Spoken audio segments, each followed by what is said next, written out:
ఆడపిల్లని అత్తారింటి పంపేమంటే నోరు మూసి కూర్చోవాలి. రోజు ఫోన్ చేసి ఏం కూర వండారు అని అడగకూడదు. ఇక్కడ నీకు అనవసరం అది. ఏదో వండుతారు, కారప్పుడు వేసుకుంటుంది, నీకు ఎందుకమ్మా? పైగా ఏదైనా కూర వండారు కానీ రోజు అదే కూర, నిన్ను ఎలా పెంచావు ఇక్కడ? 3 రోజులు వచ్చేస్తుందమ్మా, నువ్వేం చేస్తావు ఇక్కడ? పెళ్లి చేసి అత్తారింటికి పంపించామంటే వారానికి ఒకసారి ఫోన్ చేయాలి, అది కూడా వాళ్ళే చేయాలి, మనం కాదు. మనం చేసిన యోగక్షేమాలు అంతే. అత్తగారు బాగా చూస్తుందా, మీ ఆయన సంపాదిస్తున్నాడా, ప్యాకేజీ లీకేజీ, మనకి అనవసరమైన వ్యవహారాలు అండి. ఒకవేళ అమ్మాయి ఏమైనా చెప్పినా సర్దుకోవాలమ్మా, కాకపోతే తండ్రి మీద తోసేయండి, మీ నాన్నతో నేను సర్దుకోవట్లని చెప్పాను, గొడవ ఈడెవడో పడతాడు ఇక్కడ.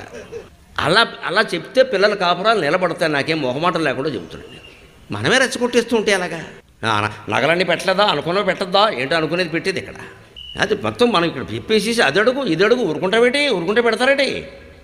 మనకి ఈ నగలు, ఈ భోగాలు ఇవి ముఖ్యమైపోయే. కాపురం అక్కర్లా. వాళ్ళు పాపం భార్యాభర్త ఆనందంగా ఉన్నారమ్మా, నగలు కూడా ఎందుకు అక్కడ, వాళ్ళు బాగానే ఉన్నారుగా. అది కాదండి మనకు కావాలి, మన పట్టుదలను నెరవేరాలి.